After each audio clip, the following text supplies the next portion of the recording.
I'm so excited to chat with Julia Balto today on the Awaken Feminine podcast. Julia is a trauma-informed life coach helping high achievers get out of their heads, shed who they think they need to be, and start showing up for what really matters to them. And I know she has so much love and wisdom to share with us today. She's joining me all the way from San Diego, California in the USA. Welcome to the show. Thank you so much. I'm so excited to be here today. I'm excited for our conversation because we don't know what we're talking about. I know. We're just gonna let the universe dictate what happens today. And I'm here for it. Yeah. So it's gonna be really cool. And I'm excited for our conversation. And you know what you do, I'm like, yeah, that would have been really good when I started and I knew who you were, because I'm exactly that market. Aren't we all? No kidding. But yeah, no. All right. Before we dive into our conversation, I always love to ask my guests this question. And I know you have a slightly different perspective about this term. So I'd love to know what your definition is of an awakened feminine. I'm realizing, when we talked about it before, I was a little intense about my, but there's so much. When I was first exposed to the divine feminine, the awakened feminine, I think there's such power and beauty in these concepts. And what we can kind of do is move into the very traditional binary models of masculine and feminine. And sometimes, particularly for those of us as women who have been trying to fit ourselves into a very masculine culture, that feels really empowering because we're I am going to embrace the feminine part of me. But when I think of really the awakened feminine, if that's sort of the end goal, right? Or where we're working to be, it's less about leaning into necessarily my feminine or my masculine characteristics and saying that as a woman or a man, that's what I'm tapping into. But it's really that full expression of self. I think the awakened feminine is bringing in and saying, oh, these parts of me that maybe I've denied for a while because society told me I couldn't be that way, or my parents did, or for whatever reasoning, I picked up that programming, but reclaiming all parts of myself to show up in my humanity, in my full humanity and fully expressed. So I think awakened feminine is really, it's awakened, fully expressed human is how I like to relate to that. Yeah.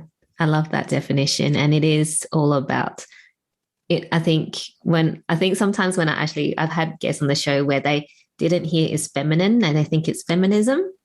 Yeah. And then they go on to talk about feminism. And, my definition really is having that beautiful, dance between the sacred masculine and the sacred feminine. And that's, in all human beings. So I love, your take on this term. So thank you for sharing that. I love that. Of course. So Julia, can you share with us why you do what you do and maybe expand a bit more about what you actually do? Yeah. So I work as a coach. So I work as a life coach now. And my work is supporting really high achieving leaders. And I work with entrepreneurs and CEOs, people who know how to get things done, who are used to typically, they're this from the beginning, the oldest child, the straight A student, the overachiever, the star athlete. Yeah. So and this comes from my own personal experience and journey too, but that perfectionist, sometimes type A innateness that says, I'm going to achieve and I'm going to do and I'm going to succeed. And I love that about us. There's that quality that is beautiful because it pushes us to say, I'm going to show up and I want every area of my life to be just phenomenal. I want to show up and I want my family to thrive and I want meaningful work and I want to take care of my body and I want good sex and I want deep friendships. I want richness in all of it, which I think is beautiful. And because of cultural programming, because of conditioning, because of so many different factors, that same inner desire and flame can really easily morph into this, I'm never enough. I'm constantly trying, I'm constantly doing, I'm constantly producing, but that internal feeling, while I may be successful on the outside, it never really feels enough. While other people might validate me and praise me, I don't fully believe that. So there's this kind of like inner muck of doubt and the imposter syndrome and the inner critic, and however we want to call it, of just this not enoughness. And so I support high achievers in really recovering from stress and shedding some of the expectations and the ways that we've pushed ourselves to come home to that authentic version of you. And I think, the authentic self, it's you. It's outside of the programming and the habits and everything that we've learned. Who you are at your core, how you want to show up, what's actually important, and how you get to do that in a way that doesn't mean you have to be on and producing and performing all the time. I was a little long-winded. So that's what I do. And it's great because you were just telling the story of my life. Well, and so, why I do that is I very much personally relate to that. That was very much my own experience. And the more people that I work with, I think for so many of us, our culture, when I say our global culture, tends to adore productivity. It tends to we worship success and productivity. And for so many of us, it's created this false end goal, and it gives us that validation to a degree until it doesn't.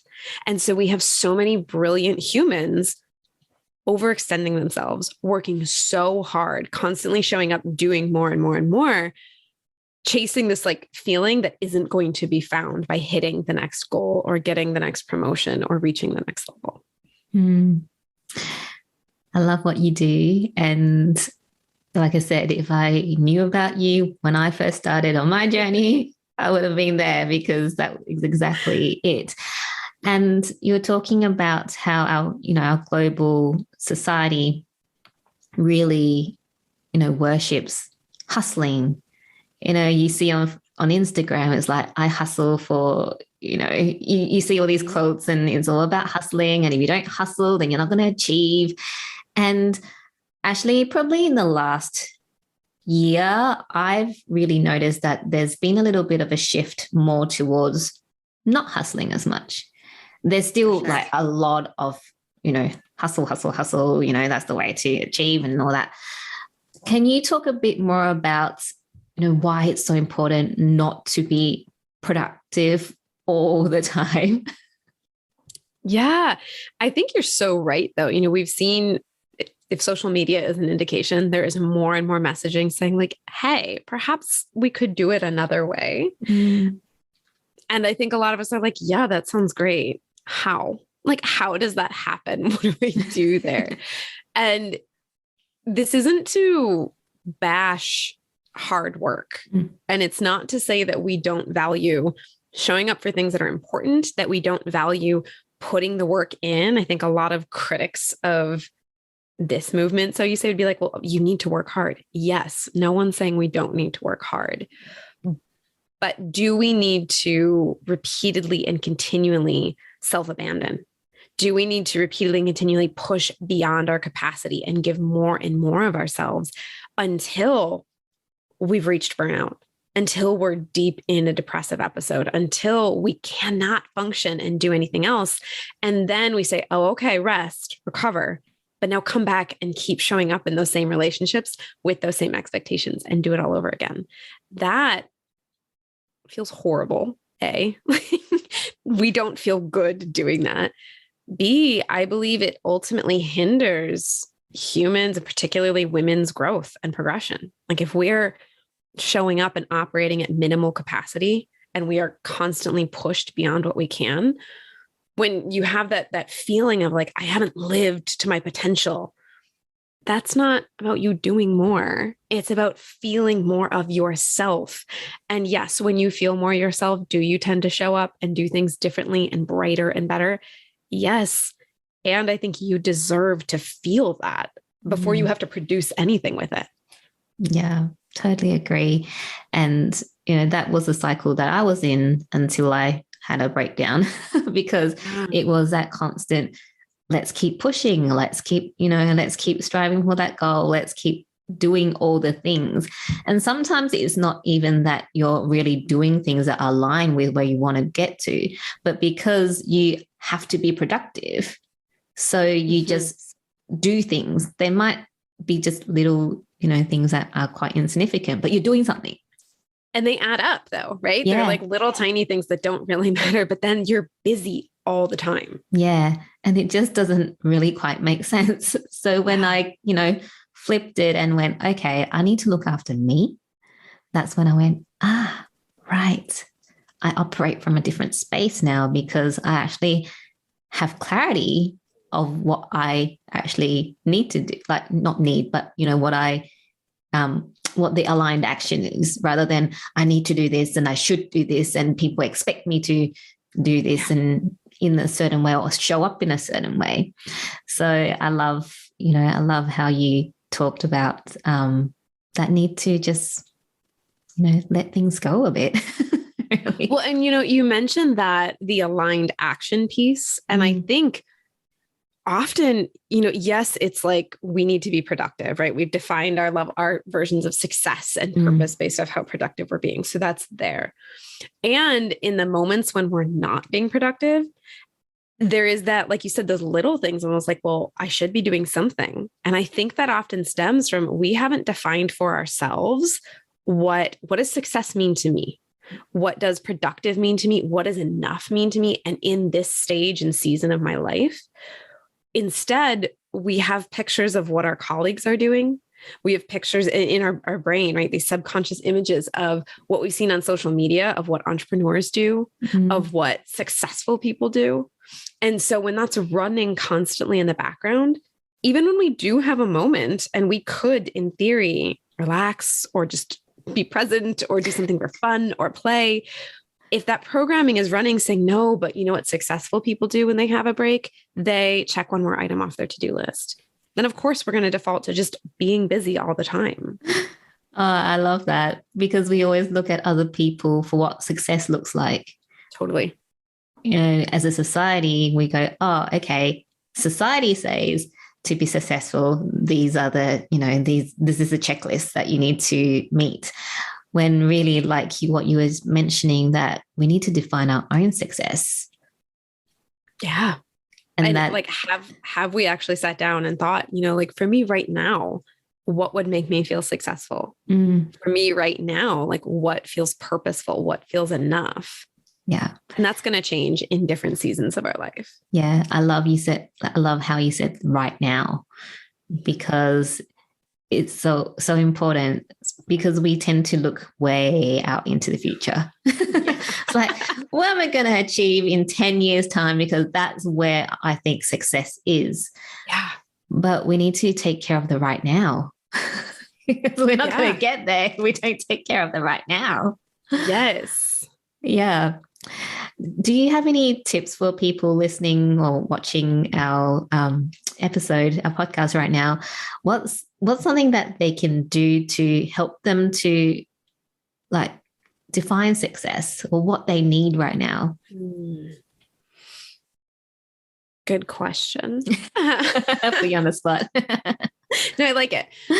Challenge me a little bit. No, this is good. So I think in terms of defining success, I think it is actually creating the time and space to answer that question for yourself. Because when we say, we're looking at other people's definitions, that operates at this very nuanced background, almost sinister level, where we don't even realize that we're putting that expectation down.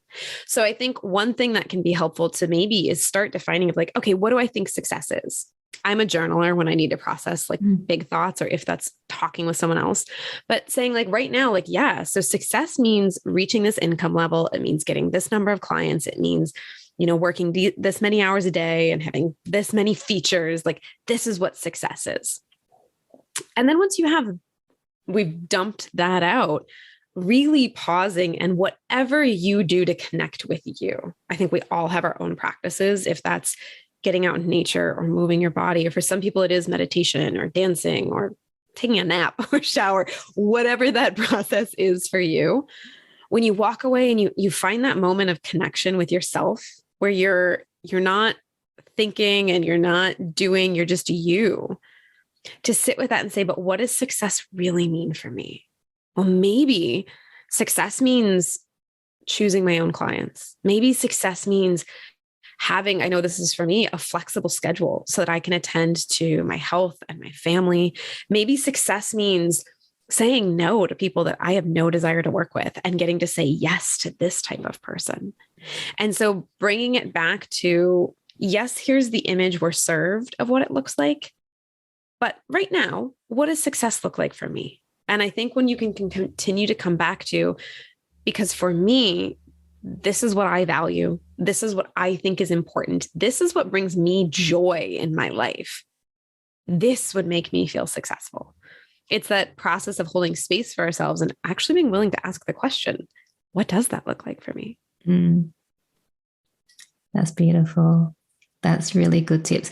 And the mum in me has just kind of come out as well to think that success, yes, we all have, a lot of us have careers, but as a mother, if you're working or not working, it might be that you spend quality time with your children, and that's your definition of success, because you're working like 12, 14 hours a day, and, you leave home before the kid, before you can spend time with the kids, and you come home, the kids are asleep. So maybe it's spending that quality time, and that is your definition of success right now.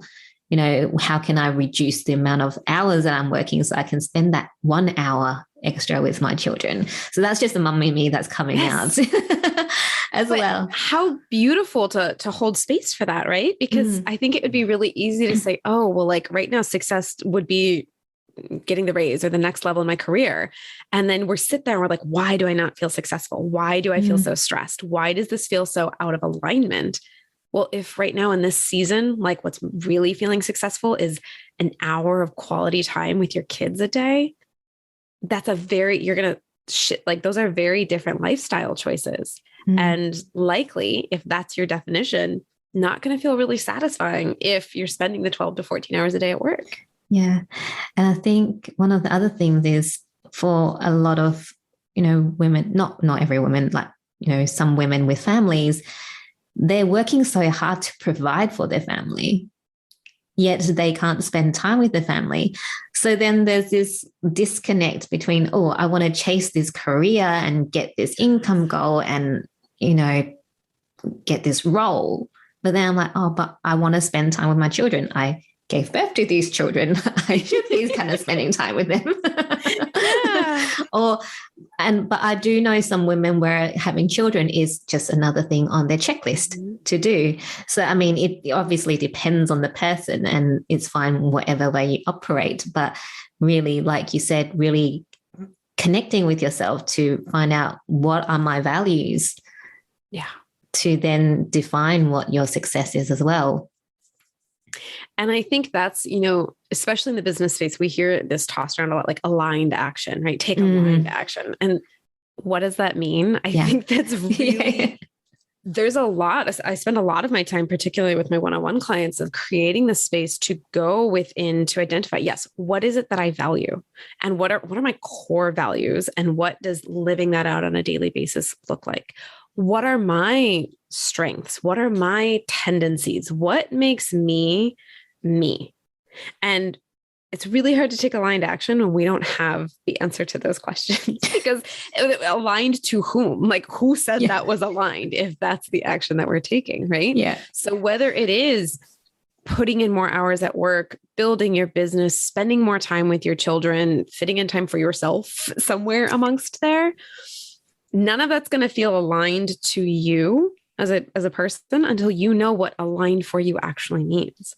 And when we get to start to structure your self-care and your boundaries and your work and your hours in a way that reflects and honors who you are and what's important to you, that's where we tap into like, oh, this is aligned. This feels different.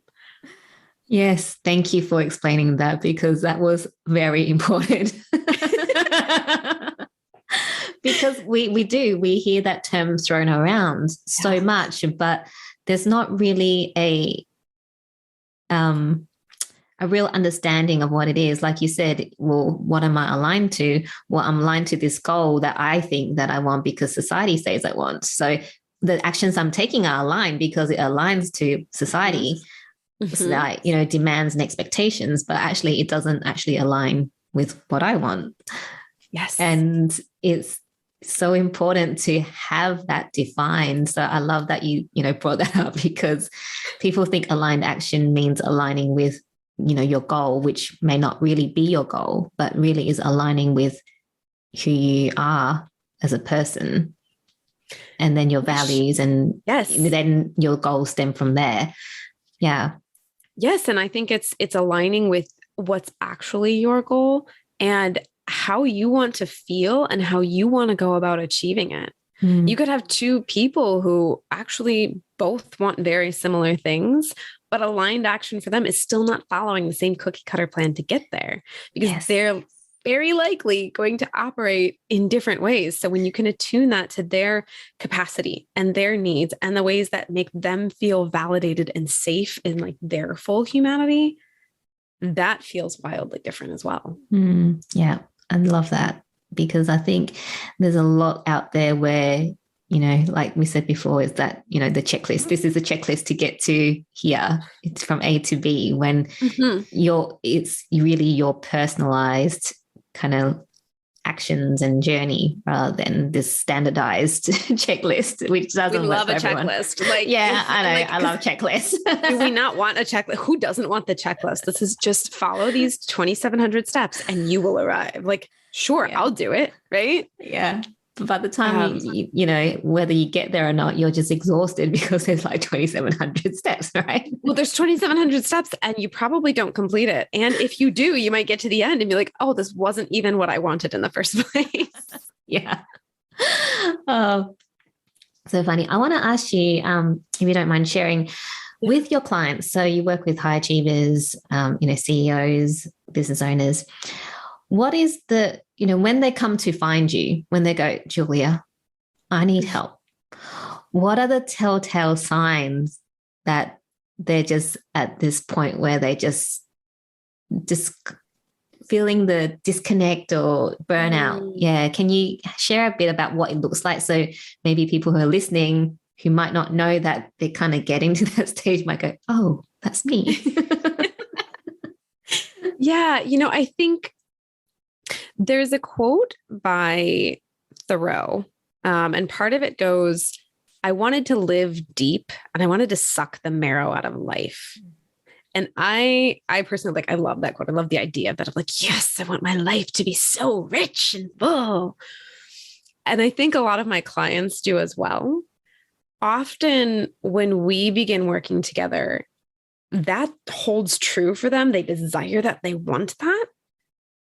But the energy, the capacity, the desire to show up and do that just doesn't feel like it's there anymore.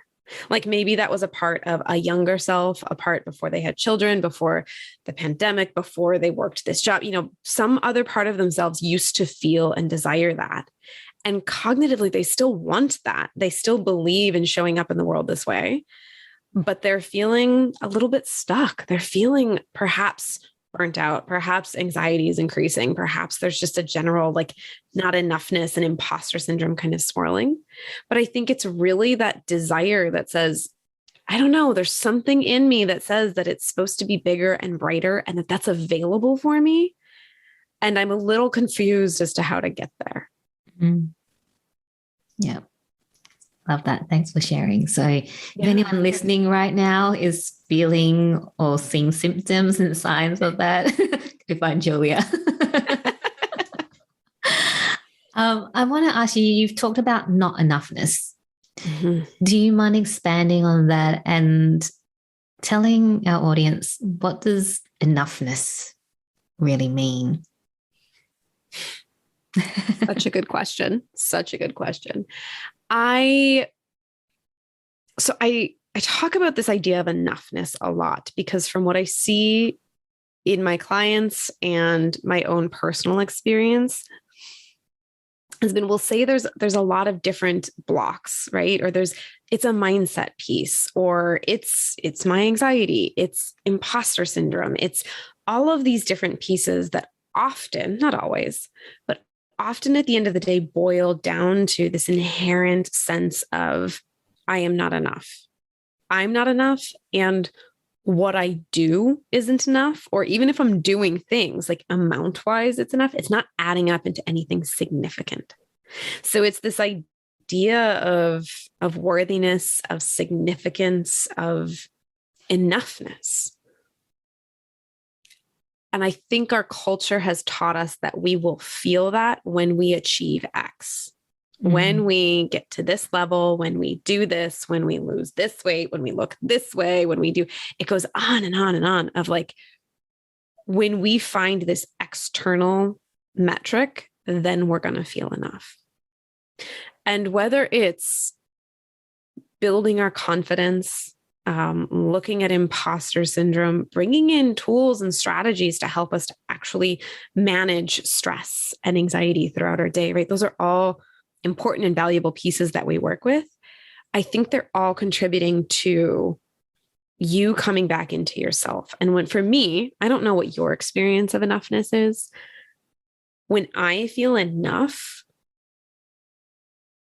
it's a wholeness and an ease in myself that says, of course, I got good days and I got bad days. I got days where I show up a little bit better than others. Regardless, I can weather the challenges. I can show up and I can make a fool of myself. I can be embarrassed. I can sit in really challenging and uncomfortable feelings. And that still doesn't shake that feeling that who I am at my core. Like, just because I exist here on the planet, I'm good.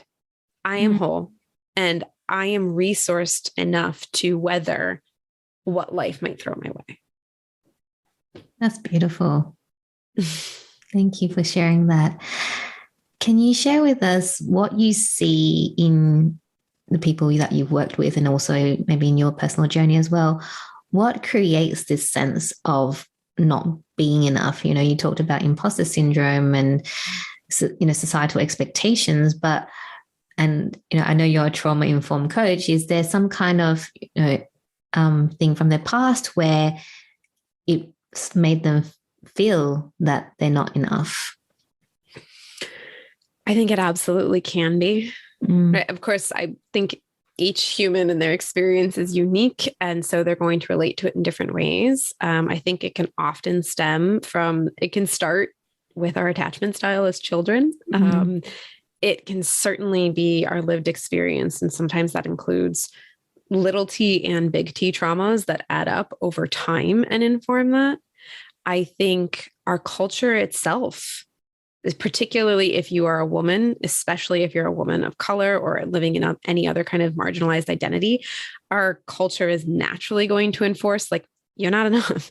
Do this to change yourself. You don't belong here. So I think there are plenty of really, I guess, good reasons for it. Like, it makes sense that we feel that way. It makes sense that we struggle to access that, because for most of us, we've had cards stacked against us since we were really little in this particular department. And so if you are a human who's managed to move, like, even escape just the pressures of like teenagers growing up with social media and body image pieces and like all of that, if you've somehow like navigated all of that, amazing. Like, your parents did good work. You are a resilient human. But I mean that to say, you know, I think some of this is just innate. It's in our humanness. It's human to question that and to not feel that. And it's not something we have to fix either. We're not actually saying that when I work with, it's not like the goal is like we wave the magic wand and now like, I'm enough for the rest of my life. I'm good.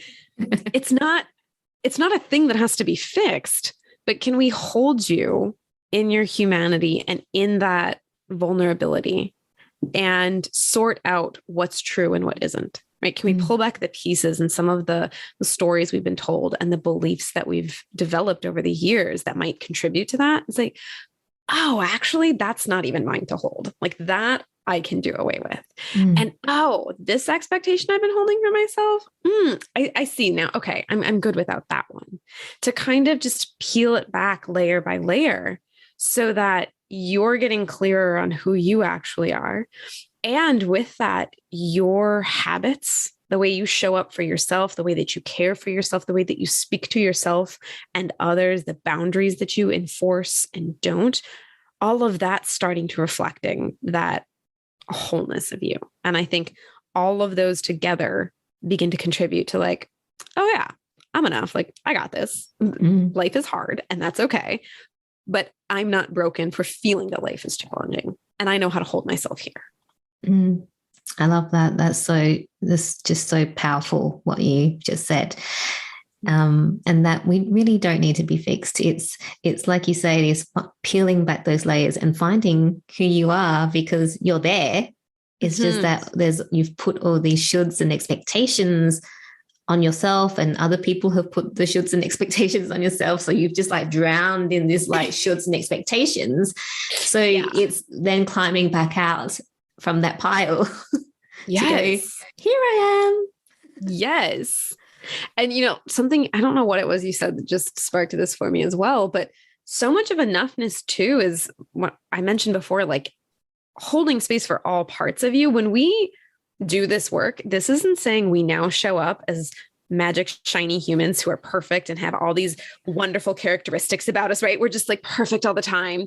It's actually holding space for the parts of us that are quite what we'd consider ugly and needy and mad and angry and aggressive and slutty and all of the like the negative parts of ourselves. Part of our enoughness comes from saying like, you're still good. You are still good and worthy. And that is a part of you as well. And I think every part of us informs us in some way of, which way to head. It might be that this part helps to protect us from, certain things, and this part helps us to accelerate. So really holding space for them to really work together in us so that we can feel that enoughness and wholeness, like you said. And like you said as well, also, this is not I'm here now. I'm this magical being that's, fixed and enough. Yeah. It's a journey that continues, because there will be a time where you might get hit hard by something external and you will feel that you're not enough. But then if you've worked through, you've done the work, you know that, okay, this is temporary. And I know that I'm enough, but right now I'm not feeling it, is acknowledging that as well. Because, if you've done the work, you're enough, but something happens and it just takes it out of you. And you can have that pity party. It's okay to cry. It's okay to get angry. It's okay to feel sorry for yourself. But because you have the tools, then you can get yourself out of there a lot sooner than if you haven't done any work on yourself. Yeah. I think it's not about, we get to take the pressure off that says I have to fix myself. Because even with the tools, we're going to be messy and fall apart and do things that we regret. Like that's just being human. Yeah. But also how powerful when we do know, what? These are available to me. These are in my toolbox, and in different spaces and in different times, I know which ones are really supportive for me. So I know how to care for myself. I know how to be with myself and let myself be in the space that I'm in a way that just feels like, okay, might not feel great. And it feels a little bit more grounded and secure. That's beautiful. Julia, if you were, having done all this work that you've done in your career and also, work your own personal journey, if you went back to a younger version of Julia, what is that key piece of advice that you would tell her? Ooh. It's funny because usually I'm like, I don't know how to answer this question, but I did just have an answer come through. So I'm going to run with it. The first time. Yes. Younger Julia had a lot of circumstances that she couldn't remove herself from. And that contributed to that feeling of enoughness. So much of the work that I do now feels like that doesn't apply to, younger her. Like she did the best that she could then. But what I want to say to her is to open herself up to connection, to whomever It is obviously in a healthy way. I don't want to say like anyone who's operating connection, little girl. But I know that part of how I experienced that not enoughness was withdrawing and putting up so many like walls around myself to say everyone else was going to see me that way. So I wasn't going to let myself be seen by anyone. And the biggest part of my growth and healing and everything in my life, particularly as an adult, has come from connections with other human beings, people who have held that space for me and seen me as enough and allowed me to exist and take up space in it. And so if I could let her know that she might not feel that way and she might not want that, but to open herself up to other people holding that space for her, I think that changes everything when we can be in community with other human beings and have them regulate for us and care for us and remind us of our truth and our possibility and our potential when we can't access that for ourselves. That's so beautiful. That really is. Because I think so many of us put walls up. And especially if you are in high-powered jobs, the high achievers tend to have to put that wall up because they don't want people to see their weaknesses and their inadequacies. So being seen, being heard, being felt is so important. And I love that you bring in the connection because as women especially, we have such a hard time asking for support. And it's beautiful. That's such a beautiful piece of advice for young Julia. I'm getting a bit emotional. I'm like, the last few podcasts I've been doing, I've been like crying and like getting emotional. I was like, what's happening? Talking about good stuff here. That's what's happening. I know. It's really like feeling, feeling everything. So it's beautiful that you shared that. Thank you so much. Julia, I want to ask you, with all the work that you do, you were saying that your clients come in and they're not taking care of themselves. And they are just go, go, go. They don't have time to rest. They just want to be productive all the time. What are some of what's some advice you can give someone who's just always on the go, what they can do to just kind of disconnect from that? Yeah. I think self-care, when we think about it in the past couple of years, social media has really moved into like, treat yourself, care for yourself, self-care this, self-care that. Like it's gotten a lot more traction, which compared to perhaps like our mothers and grandmothers' generations is so important because they were just taught to like never care for themselves and sacrifice for everyone. So I think it's great that that's something that we're talking about, that people deserve to put themselves first and to care for themselves and that it's not selfish. And I've found for a lot of people can almost turn now into this other should of like, right, well, I should be taking bubble baths and getting massages. And I also got to do my nails and I got to work out and I got to eat clean and I got to do this and I got to do that. And it's turned into this another to do. So now it's become another thing that gets added to our plates. And what can feel challenging when you are in like go, go, go mode is that you might make some time for self-care and it doesn't like quote unquote work, right? Like you took that time away. You had to really fight to get time away from your kids and work on all those other things. And you don't feel like $1 million after it. What's the point? Is I think what a lot of people struggle with, of either feeling guilty for taking the time, guilty because they're not taking the time, or when they do, feeling like it's not super effective. And that makes so much sense because of course, if we're just go, go, go, and we're doing all the things, one night, just like one day of anything doesn't really add up in the big picture. We might get a little reprieve from it, but it's not going to fix everything that's swirling and moving through us.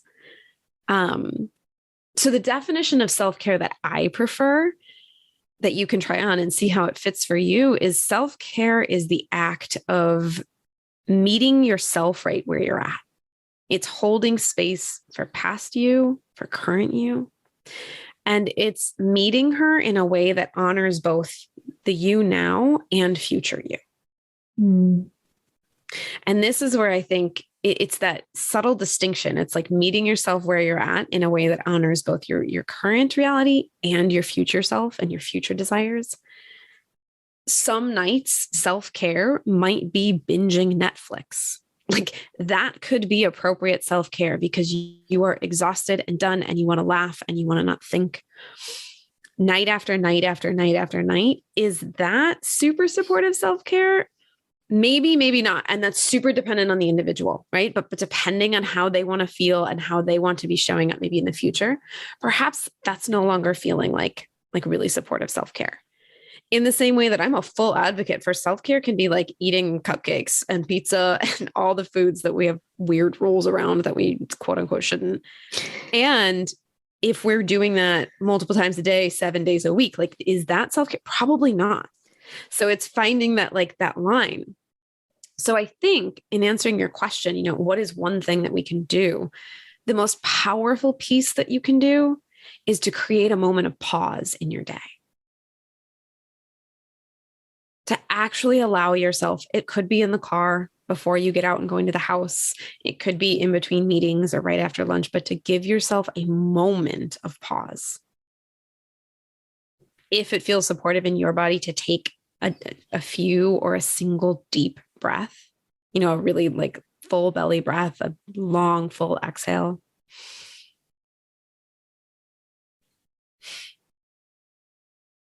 And in some seasons of our life, that might be it. In others, you might be in a space to take that pause and to take that breath and to tune in and say, okay, maybe you're noticing what you're feeling right now.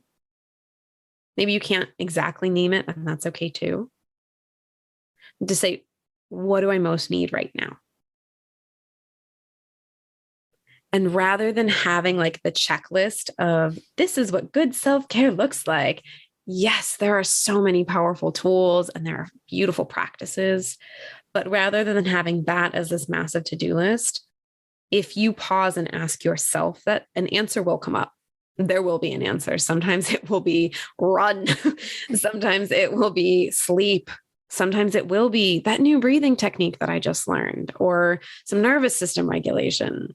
Sometimes it's pizza and bed. But I really think it's creating that moment of pause to allow yourself to check in and ask, what do I need? I love that so much because it is so, so, so true. I resonate with everything that you've just said about making self-care another should, because it has gone to that point where, you go, oh, you need to do this and you need to do that and you need to do this. But that sacred pause is really all you need to then go, okay, what self-care do I need? What is it that I need? And I love that you go, it's okay to have pizza and cupcakes.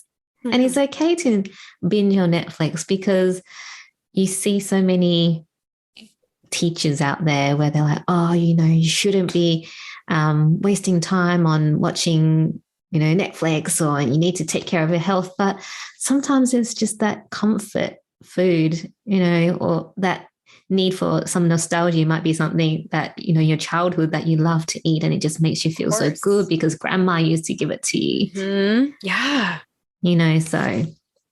So powerful. Thank you so much for that. Oh, I've just loved our conversation today, Julia. Thank you so much. Before we wrap up, do you mind sharing with us what right now is setting your soul on fire?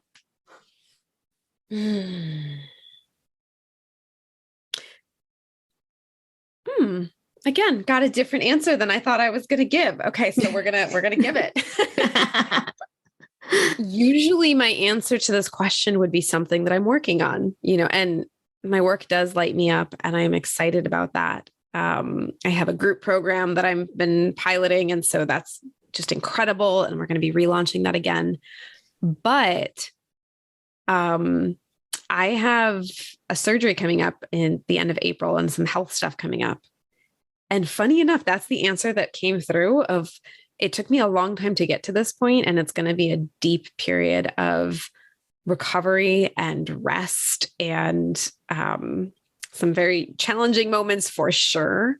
But I think actually just that maybe it's our conversation, prioritizing that time for myself and giving myself the space to do that deep healing and to do it at a pace that I'm not seeing clients for a while. I'm putting a pause on things that feels really, really good. And I think just after this whole conversation for me feels like a reflection of, no, it's not always about what we're creating and what we're doing and what we're producing. Sometimes it's also turning inwards and creating that space for ourselves. So I think what's lighting me up is my own self-care right now. Like, what is that? That is beautiful. And I'm so excited for you. I mean, all the best for the surgery. I'm sure it will go fine, but having that space to, yeah. And, Julia will come out even bigger and better and uncover more of herself and just show up in the world. So that's beautiful. Yeah. Thank you. Yeah. Thank you so much for sharing your love and wisdom with us today, Julia. If people want to find out more about you or how they can work with you, where can they find you? Thank you so much for having me here. This has been such a delightful conversation. You can go to my website, which is juliabalto.co, or my main social media platform is Instagram. And again, on Instagram, it's my name, Julia Balto. Awesome. I'll have all your details in the show notes so people can find you. Thank you once again. I've just so loved our conversation today. Thank you so much. This has been beautiful.